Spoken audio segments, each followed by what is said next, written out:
Lately I've been feeling things change. We've been working hard, no sleep, get it every day. And I swear that we ain't stopping till we pay. Yeah, the pressure on, gotta make it work. Triple play, yeah. Triple play, making a triple play.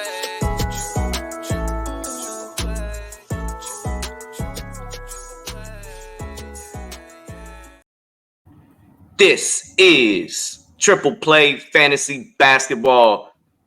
If you're tuning in, your team's in the championship, or you just like to watch us, which is cool too. Week 23, championship Sunday for a lot of us, either today or maybe your week extends into next week. If you're in that position, good luck to you. Happy Easter. I'm host Coach James Lewis. On the other end, Doc Eric Mendelson. What up, E? You know what?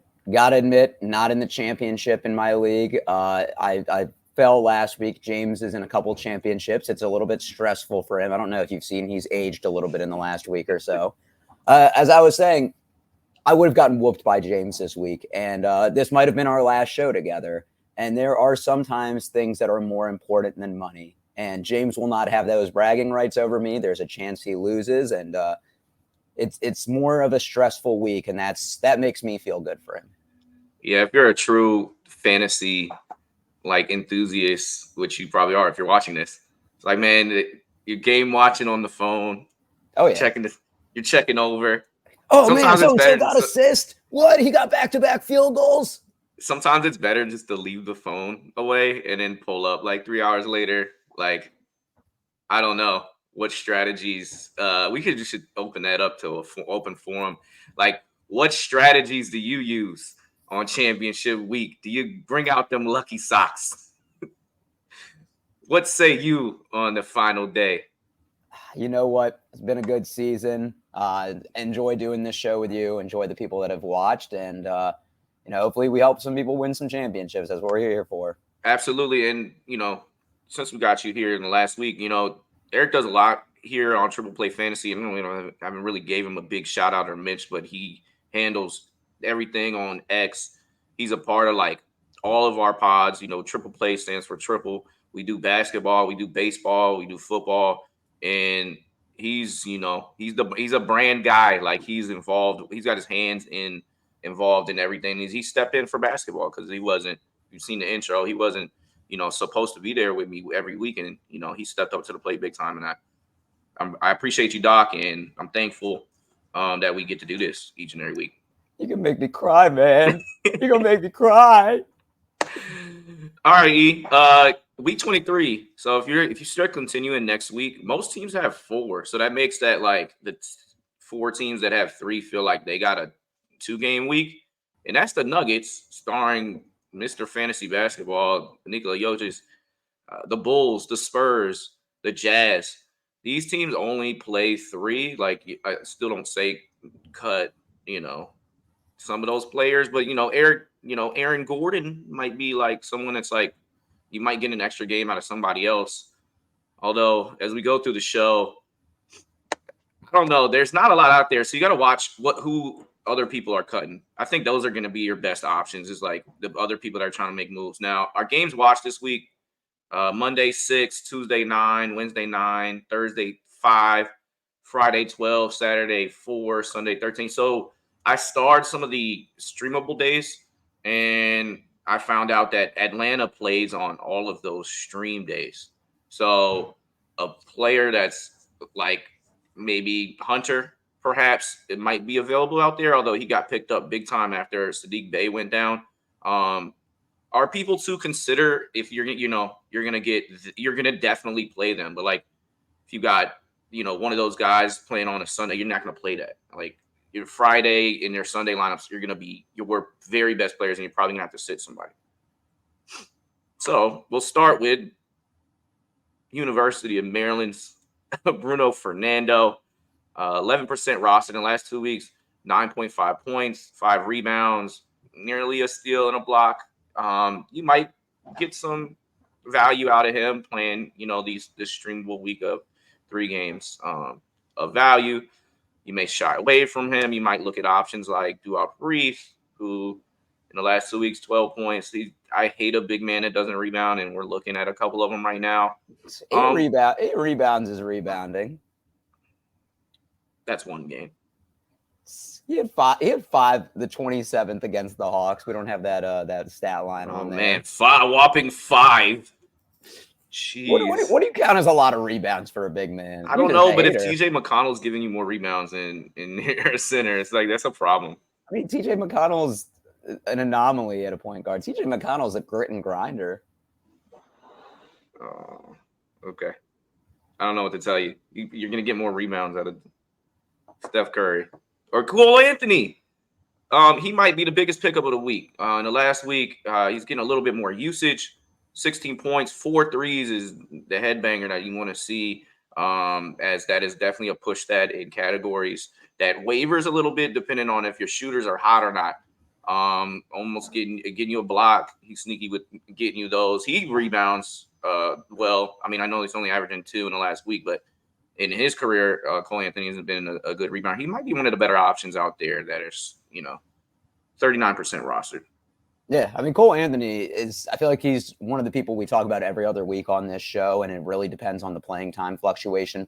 17 and 19 the last 2 games, but before that, 32 and 31. Orlando is fighting for the division, and, he's been consistent all year.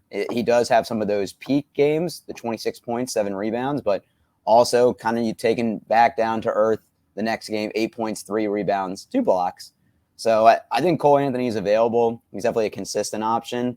I mean, James, are we talking about the other guys as well? I mean, Bruno Fernando, I think good guy to add just for the minutes perspective. He's played 20 plus in 4 out of the last 5 games. He did have that 25-point, 6-rebound game.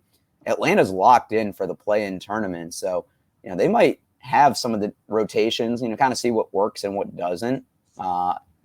They're obviously not going to get a top 6 seed, but they might figure out what lineups work best. Obviously DeJounte Murray, Jalen Johnson, Bogdan Bogdanovic, those, Clint Capella, those are all locked in, but he might be the 6th or 7th man that they have. Yeah, and Bogdanovic had a really good fantasy year in both leagues. He was not drafted, but he was picked up before the season, and he was a season-long ad. He was a really good option, and you didn't know what you're going to get because of just based on Trae Young being there and DeJounte Murray. You don't know how much usage he was doing, but he plays with both of them pretty well. Speaking about lineups, you're talking about lineup rotations, and nothing has been more fluid than the Grizzlies. And weekly appearance, a Grizzlies player. Yep, and this time in the form of Scottie Pippen Jr., who's a solid point guard. I liked him in college all the way through, and I think he's an NBA pro. He gets he has some good games, and then he just goes back to the D League and sent there. But maybe he's found some minutes here for the Grizzlies down the stretch. I mean, over the last 4 games, 20-plus minutes, double-digit points. He's shooting well from the field. He's giving you a little bit of each category. I mean, the 22nd against the Spurs, he had 4 steals. 1-1 last game, 3 stocks the game before that. I mean, imagine if he gets 25, 30 minutes. And it's interesting, I know we're not talking about him this week, but what Memphis is just doing with the guys, you talk about him going back to the G League, Jordan Goodwin played yesterday, and before that, he had been getting coach inactive. So we really don't know what we're going to get with the Grizzlies rotation. I'm surprised they're still even playing Desmond Bane and Jaren Jackson Jr. at this point. Maybe this is the week they shut it down, but I don't think they're going to move Scottie Pippen Jr. back down. I definitely think he's someone to consider this week. Probably a guard to add, especially if Cole Anthony's gone. I think there's going to be a blessing in disguise year for them because they're going to get the higher draft pick. You found up somebody like Vince Williams Jr. You saw what you got in Gigi Jackson. Brandon Clark just came back this week. He did. He's had two games where he played 21 minutes and 20 minutes. He had 13, 4, 3, 1-1. In a deeper league, he's only 4% roster. You might want to pick him up for the week. But, yeah, he's somebody that just came back from Memphis. And, maybe next year this is all going to help them out, that they have some better depth. And maybe they get another young player in the draft. I think, James, I would love to do an off-season show where you and I go and just kind of scrutinize each team or like take a deep dive. And I think Memphis would be a big one. Like they have such an identity crisis. I mean, it's because Ja's not there. I mean, their identity becomes a lot more clear when he's there. So I would like to. Yeah, but like Ja being like, is he the leader? Is he the face of the franchise? Like, yes. Can you rely on him? Okay, from a PR perspective too. Like, but you're also paying Desmond Bane and Jaren Jackson more than you're paying Ja Morant, I believe. Like you have now 3 max guys, and then you see the influx of young talent you have here, and then you're going to get a high draft pick. Like, which direction are you going to go? You keep them, let it ride, hit that young core. Don't play games with it, and then find some beef because we know Jared Jackson Jr. is better playing that power forward, kind of roaming off the ball. If they can get some beef like they had in you mean like Steven Adams? Yeah, and they got rid of him. Yeah, well they were thinking it's a future move. I mean, they weren't going to go anywhere with him. All right, so we'll continue this Memphis Grizzlies podcast in the summertime when we can see what type of pick they get. I'm going to let you talk about the 1%er. I mean, look, Javon Freeman-Liberty. If you don't feel patriotic after saying that name. Then I don't know what to tell you. I mean, James, I don't know why you're hating on the 1% roster. I look at a guy for the Raptors who are out of the playoffs. I heard a stat. The Raptors had the longest streak of non-50 loss seasons. They have been somewhat a model of consistency over the last decade or so. Obviously, they won the title once, but a big kind of 45, 50 win team. But to Mr. Freeman-Liberty, over the last 5 games, 20 minutes in all of those, double-digit points in 3 out of those 5. He's rebounding well, 4 in all those, except for 1 where he had 5, giving you some assists as well, a little bit of steals, no blocks. But, I look at something, once again, the playing time, the Raptors aren't going anywhere. Maybe Gary Trent Jr. is inactive this week, and 1% means he's available in 99% of leagues. So this could be a guy that's giving you a little bit more production that your league mates aren't getting. Jersey swap, Freeman, Liberty, Dick. The Jersey swap king. Oh, man. What a stud. Gradey Dick, and he knows what he was doing. 14 points in the last 2 weeks. Not consistent enough for me shooting the ball when, I had him pegged in, going into this draft process and watching him in college all year. It's like bona fide. He's going to be in the league a very, very long time because his IQ and his shooting ability hasn't quite lived up when he's gotten this opportunity kind of later in the season. But, you're hoping as a Raptors fan that this is just, a rookie season type of thing. He's figuring it out. Pros usually figure their games out like around year 3. And I think that he needs to catch up to this NBA level, as we saw him pretty much. He was kind of dominant last year in the college level. No, he looked great in college. And look, I mean, James, I'm not going to dismiss as a potential ad this week. I think if you're doing it, it's a points league or you need threes. What I like about him is the volume. Over the last 10 games, he's taken double-digit shot attempts in 8 out of those 10. He's played 25 minutes in 9 out of those 10 games. With 8 out of those 10, 30 or more minutes. Once again, the volume is there. He might kill you a little bit with the percentages. He's shooting 42 over the last week. But once again, a higher ceiling guy. I don't expect him to take 6 shot attempts or play 21 minutes. So if he is available in your league, I think he's worth an ad. Keon Ellis was great. Keon. When I looked, and he's a repeat offender coming back, and he's still in the starting lineup. Sacramento's playing well with him in that role, and Malik Monk just thriving in that 6th man of the year situation where he is the favorite to win that. Malik Monk got hurt. Did he? Yeah, I think he hurt his. I didn't want to say UCL, MCL. Continue about him, and then I'll out 4 to 6 weeks with sprained right MCL. Well, I missed that last night. Oh man, this makes his value go up even more, and this is why he's the highest added player on Yahoo right now. Because they're just gonna extend his minutes a little bit more, and he gets some defensive stats. He's chills, and like I said, he'll probably get a little bit more usage now. James, I was waiting. It's just me and you hosting. I was like, I hope he says something is chills this week. That's your catchphrase. I don't know if you knew it or not. Tally it up.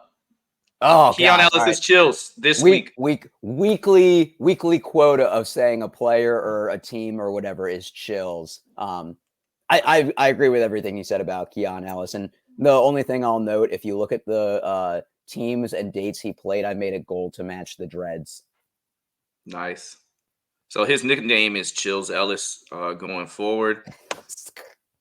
Malik Beasley for Milwaukee.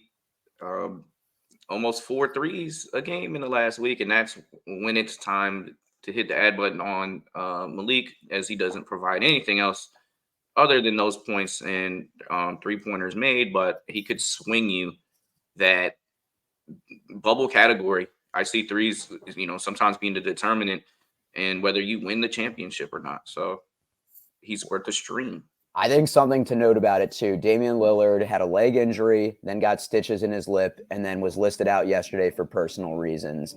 So moving forward, we don't know what his availability is going to be for next week. So look at someone like Malik Beasley right away. 35 minutes yesterday, 10 points, 4-12 from the field. But once again, the volume is there and the playing time is there. 33 minutes the game before that, 40 minutes the game before that too. Milwaukee's fighting to clinch the division. They're second in the East right now. Malik Beasley is definitely a name that you need to monitor, because if Dame is out, he is the ad for this week. Fair. Well, anybody that's getting 35, 40 minutes a game is like, you need to get them. You need to, ride the Miles the Deuce McBride wave if you can, as long as he's playing 42 minutes a game. Is that we're gonna reference when a free agent waiver wire ad then all of a sudden gets insane minutes? It's the Deuce McBride treatment.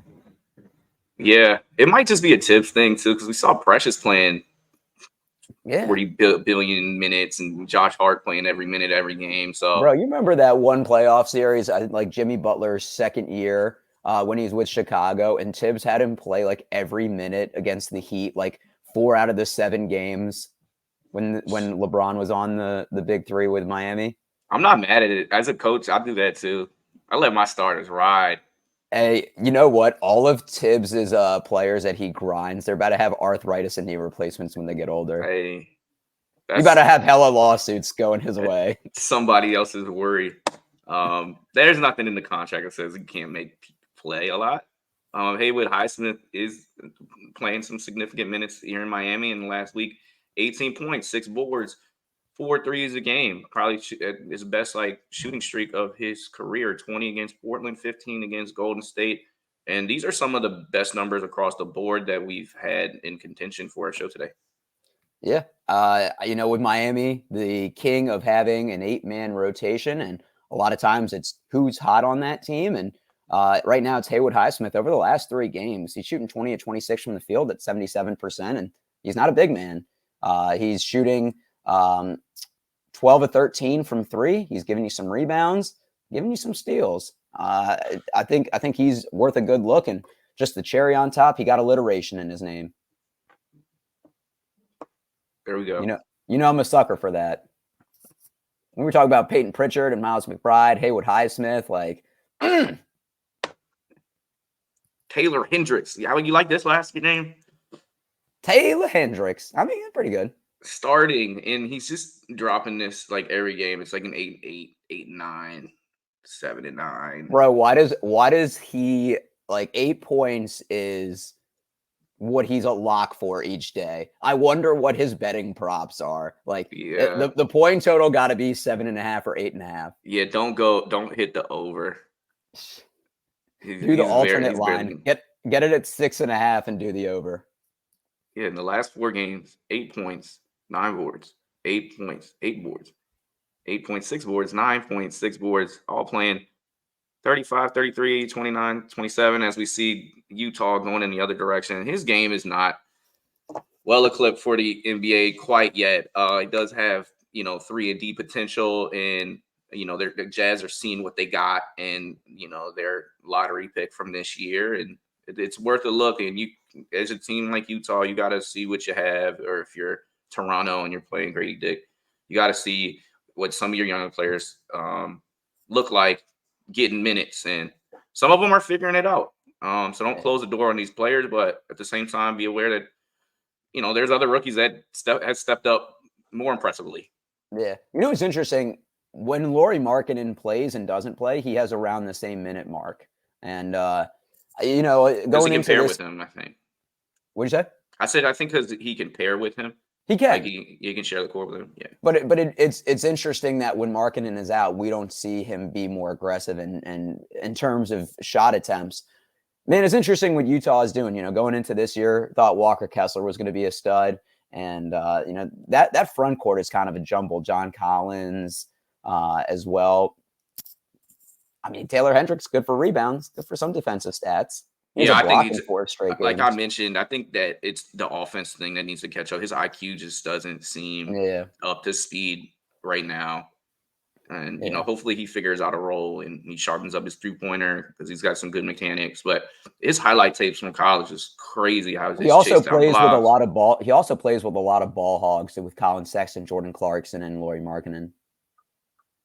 Yeah, he's playing his role. So it could be worse. He could be scoring 0. He's scoring more than Walker Kessler.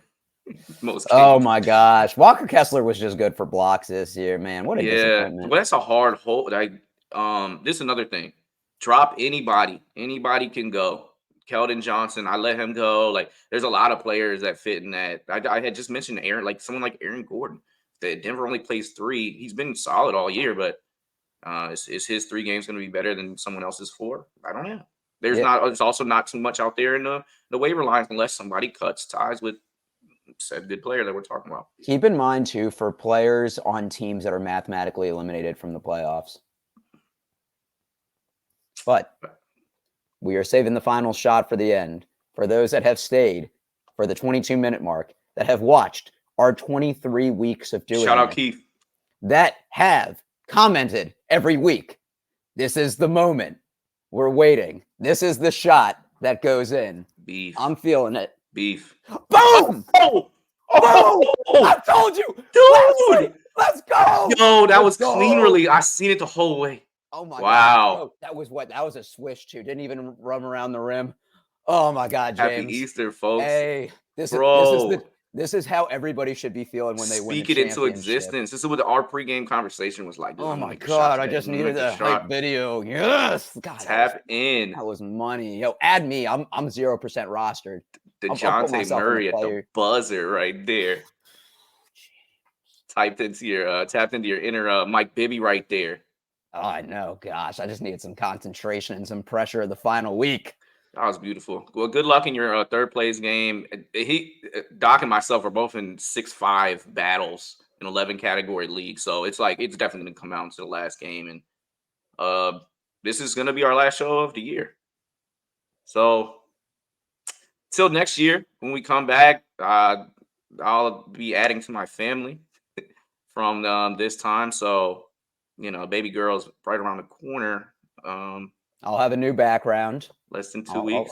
I'll be moving, but no matter what, me and James going to do our best to give you the stuff out there. And once again, everybody that has supported us, that has watched, I think it means a lot to us. And James and I do this not to get paid, not for anything, but it's something we enjoy, and we want to keep giving it to y'all. Appreciate you. A lot of thanks today. So good luck. Enjoy some basketball. Some NCAA tournament, and we'll try to get you some content this summer in between changing some diapers or changing locations. In Doc's case, because we do miss each other after a couple months, even though we like to beef. We're fans of that, but yeah, we like to break bread too. Yeah, he said it best. For Doc, I'm Coach. Till next year, see ya.